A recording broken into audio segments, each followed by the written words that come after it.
Colonel Chowdhury, তৃণমূলের কাছে বড় একটা অস্ত্র রয়েছে বা অস্ত্র সাহসী একটা বিষয়, সেটা হচ্ছে গিয়ে আইপ্যাক।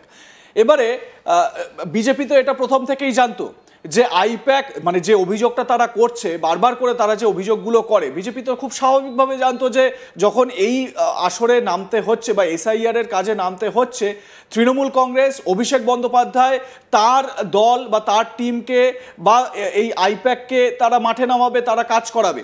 দুটো জিনিস এখান থেকে, একটা হচ্ছে আপনার সঙ্গে আগের আলোচনায় যেটা শেষ হলো সেটা হচ্ছে কেন সময়টা বাড়ানো হলো। বাংলার বিএলওরা তারা কিন্তু খুব ভালো কাজ করেছেন, 99.98% কাজ হয়ে গিয়েছে।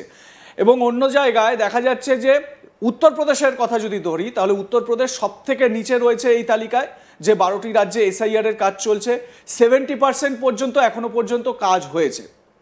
এবারে প্রশ্ন হচ্ছে যে এই কারণেই কি সময়টা ইলেকশন কমিশন বাড়িয়ে দিল?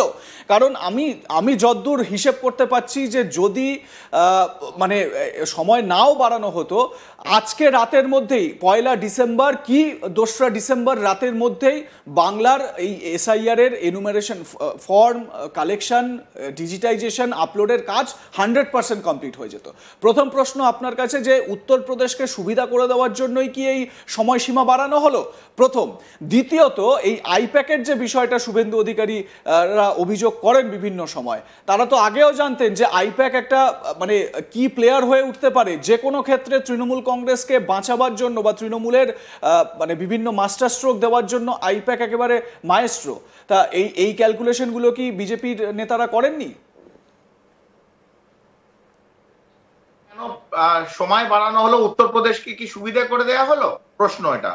এটার উত্তর সুপ্রিম কোর্টে এর একটা বহু যে অপোজিশন রাজনৈতিক দল আছে তারা কিন্তু সুপ্রিম কোর্টে এসআইআর নিয়ে গেছিল, এবং এসআইআর নিয়ে যখন ডিসকাশন হচ্ছিল ওখানে একটা আলোচনার মধ্যে কথা উঠে গেছিল যে বিএলওদের ওপর অনেক প্রেশার হচ্ছে, যেটা অপোজিশন প্রত্যেক দিন বলছে, এবং বিএলওদের মৃত্যু হচ্ছে, বিএলওরা আত্মঘাতী হচ্ছে। সেই জায়গায় সুপ্রিম কোর্ট বলেছিল ইসিআই কে, ইলেকশন কমিশন অফ ইন্ডিয়াকে, যদি আপনারা পারেন এটা একটু যদি সময় এর পরিধিটা বাড়িয়ে দেওয়া হয় তাহলে ওদের ওপর চাপ কম হবে, অনেক আরাম করে করতে পারবে। তো ইসিআই এক ঢিলে 2-4 পাখি মেরে দিল। এক হচ্ছে ওরা আর কেউ অপোজিশন পার্টি সুপ্রিম কোর্টে গিয়ে বলতে পারবে না বিএলওর ওপর খুব চাপ হচ্ছে। প্রথম কথা, পশ্চিমবাংলা যদি কথা ধরা যায় তাহলে সুজয় যেমন বললো 97-98%, এবং ইসিআই আজকে তুলে দিয়েছে ওদের ফর্মাল যে আমাদের 97% অলরেডি ডিজিটাইজেশন হয়ে গেছে, ফর্ম ডিস্ট্রিবিউট হয়ে গেছে, এবং তার উপরও 7 দিন আরো সময় এই পরিধিটা বাড়িয়ে দিয়েছে, মানে 16ই ডিসেম্বর এই সময়টা বাড়িয়ে দিয়েছে, যেটা 9 ডিসেম্বরে খসড়া হওয়ার কথা ছিল, ওটা 16ই ডিসেম্বরে। তো এই জায়গায় আর কেউ যেতে পারবে না, তো সময় বাড়িয়ে দেওয়া হলো এক। দ্বিতীয় কথা, আইপ্যাকের যে কথাটা আপনি বলছেন, আপনার সঙ্গে আমি সহমত। আমার মনে হয় বঙ্গ বিজেপির যে নেতারা আছে তারা, অভিষেক বন্দ্যোপাধ্যায় সর্বভারতীয় সাধারণ সম্পাদক অল ইন্ডিয়া তৃণমূল কংগ্রেসের, তার স্কুলে আমার মনে হয় একটা ক্যাপসুল অথবা ক্যাডার কোর্স করা উচিত।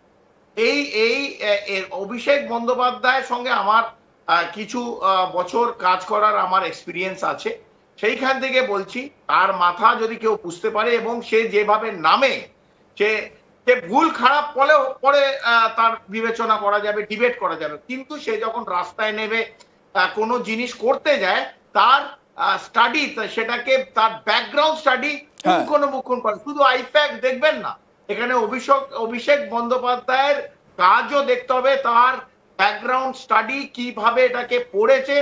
এবং যারা বলছিল 1 কোটি 1-1.5 কোটির নাম বাদ যাবে, উনি কিন্তু শান্ত ছিলেন, ওনার মুখ থেকে কোনো কথা বার হয়নি।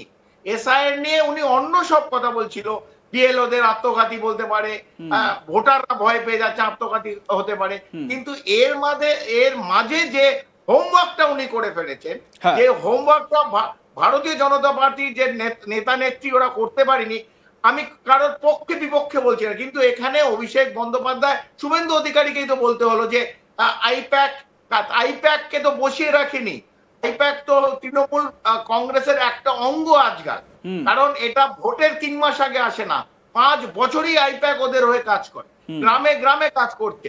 সেইখানে যদি সব জেনে শুনে এই এসআইআর করাচ্ছে কি ECI, election commission of India. তারা দেখতে পাচ্ছে না, তারা কি দেখতে পাচ্ছে না, শুনতে পাচ্ছে না, বলতে পারছে না? অথবা শুভেন্দু অধিকারী যে দল তাকে রিপ্রেজেন্ট করে, তারা তো কেন্দ্রের শাসক দল, তাদের স্বরাষ্ট্র মন্ত্রক যে এত হম্বিতম্বি করে, এত কথা বলে, তারা তো কিছু করতে পারছে না। তো শুভেন্দু অধিকারীর কথা কি ভ্যালু থাকবে? সে নিশ্চিতভাবে বলতে পারে, সে কথা তুলছে আইপ্যাকে, সে প্রশ্নচিহ্ন তুলছে, কিন্তু আইপ্যাক যা করা যদি সত্যি করে থাকে, ওনার যদি আমি কথা সত্যি মেনে নিই, এটা এখনো মানে সত্যতা কোথাও নেই। যদি ওনার কথা আমি বেনিফিট অফ ডাউট শুভেন্দু অধিকারীকে দিয়ে সত্যতা মেনে নিই, তাহলে আমার মনে হয় শুভেন্দু অধিকারী ফেল করেছে as an opposition leader. But যে বলছে আইপ্যাকই করছে, আইপ্যাকই ডাটা এন্ট্রি অপারেটর, এটার তো ইসিআই কে বলতে হবে যে হ্যাঁ ইসিআই। এখানে তো আমি মনোজ আগরওয়ালকে চুপচাপ দেখেছি। আপনারা তো একদিকে দেখিয়েছেন যে হম্বি তম্বি, ওটাকে নাটক বলতে পারেন অথবা সত্যি হম্বি তম্বি বলতে পারেন। অপোজিটে যে মনোজ আগরওয়ালের যে উত্তর, সেটা তো আমরা জানি না কি হয়েছে, যে এটা কি কমপ্লিট একটা গট আপ গেম ছিল, যে আগেই ফোন করেছে আমি গিয়ে হাল্লা করব, আমি এই করব, আমি এতগুলো কাগজ, ওই কাগজগুলো সাদা কাগজ না ওর মধ্যে কিছু আছে, আমরা জানি না। আমরা এই প্রশ্নগুলো তুলছি কারণ এই প্রশ্নগুলো সাধারণ মানুষ তো তুলবে, যে আইপ্যাক তো তৃণমূলের একটা অঙ্গ, তারা তো কাজ করবে, তাদের তো পয়সা দিয়ে রাখা হয়েছে। বিজেপি এত বড় বলে, এত বিগেস্ট লার্জেস্ট পলিটিক্যাল পার্টি, হাজার হাজার কোটি টাকা তারা কেন রাখেনি? তো বারণ করেছে তাদের। যারা বিএলএ 2 দিতে পারে না, তারা এখন আঙুল দেখাচ্ছে আইপ্যাক, তারা আঙুল দেখাচ্ছে যে কর্নেল চৌধুরী ঠিক এই জায়গা থেকেই মানে আপনি একটা খুব গুরুত্বপূর্ণ একটা জায়গা তুলে ধরলেন।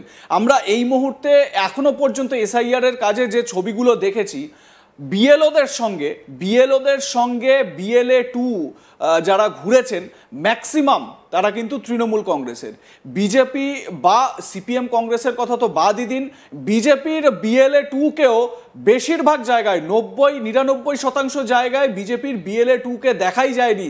এবং আমি বিভিন্ন জায়গার খবর থেকে নিয়ে এটা বলছি আপনাকে, অনেক জায়গায় এরকমও হয়েছে যে বিএলও তিনি কাজ করছেন, তাকে তৃণমূল কংগ্রেসের বিএলএ 2 তিনি বাইকে করে জায়গায় জায়গায় ঘোরাচ্ছেন, বাড়ি বাড়ি ঘোরাচ্ছেন, যেখানে কোনো একটা জায়গায় বসে কাজ করবেন তার জন্য চেয়ার টেবিল পেতে দিচ্ছেন, তিনি কাজ করছেন। এবং এই কাজটার জন্য তো একটা হোমওয়ার্ক লাগে, যে কথাটা আপনি বললেন। অভিষেক বন্দ্যোপাধ্যায় সেই হোমওয়ার্কটা এত সুন্দরভাবে করেছেন, নিঃসন্দেহে মানে বলার কোনো জায়গা নেই। হয়তো নির্বাচন কমিশনেরও কোথাও না কোথাও এই হোমওয়ার্ক করতে গিয়ে কি কিছু মানে কিছু গাফিলতি বা ত্রুটি থেকে গিয়েছে। তার কারণ আমি এই কারণে বলছি যে শ্রমিক ভট্টাচার্য, আমাদের রাজ্যের বিজেপির যিনি প্রেসিডেন্ট, তিনি জ্ঞানেশ কুমারের নাম করে বলেছেন যে জ্ঞানেশ কুমারকে দিল্লিতে বসে থাকলে হবে না, তাকে কলকাতায় এসে গ্রাউন্ড রিয়ালিটি দেখতে হবে, সেখানে কি হচ্ছে সেই পরিস্থিতি দেখতে হবে। তো শ্রমিকবাবু সেই হুমকির সুরে, কিছুটা হুমকির সুরে কি বলেছেন জ্ঞানেশ কুমারের নামে, একবার শ্রমিক ভট্টাচার্যের বক্তব্যটা শোনাই আপনাদের, তারপর আসছি আলোচনায়। আমি কালকেও বলেছি নিরাপত্তা দিতে হবে নির্বাচন কমিশনকে, দিল্লি থেকে বসে থাকলে হবে না, প্রয়োজন হলে জ্ঞানেশ কুমারকে এখানে আসতে হবে। আমাদের দাবি ওর ওপরে থাকবে। সরকার একটা ভিন্ন অবস্থান, নির্বাচন কমিশন সম্পূর্ণ স্বতন্ত্র। নির্বাচন কমিশনকে কলকাতায় এসে স্টেশন করতে হবে। তাদের যে চিফ ইলেকট্রাল অফিসার, আজকে তার নিরাপত্তাও তো সুনিশ্চিত নয়, বিএলওদের তুলে নিয়ে যাওয়া হচ্ছে। একজন বিএলওর স্বামীকে ওপরে প্রাণঘাতী হামলা হয়েছে, আর ওরা দিল্লিতে বসে থাকবেন? নির্বাচন কমিশনকে এখানে বিএলওদের সুরক্ষার ব্যবস্থা করতে হবে।